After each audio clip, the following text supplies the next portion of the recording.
உலகத்தில் எங்க இருந்தாலும் உங்க அடையாளத்தையும் வேர்களையும் மறக்காதீங்க. உங்க உறவுகளை மறக்காதீங்க.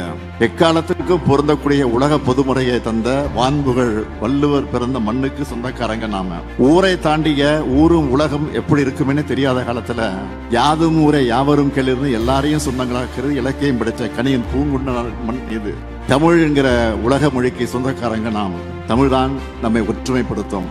சாதி வேற்றுமைகளையும் மத வேறுபாடுகளையும் வீழ்த்தி அனைவரையும் ஒன்றாக்கும் வல்லமை தமிழ் மொழிக்கு மட்டும்தான் உண்டு.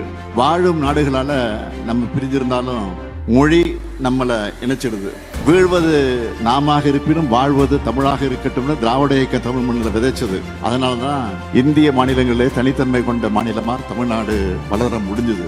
மொழிக்காக போராடின இயக்கம் மட்டும் இல்ல, மொழியுரிமைக்காக தங்கள் உயிரையே தந்த தியாக மரபுகளை கொண்ட இயக்கம் திராவிட முன்னேற்ற கழகம். அதே வேளை மொழிப்பற்று இனப்பற்றும் தான் நமக்கு உண்டு.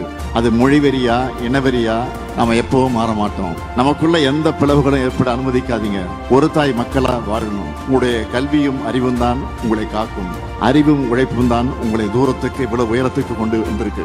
இதை மட்டுமே நம்பி வாழ்க்கை பயணத்தை தொடருங்க.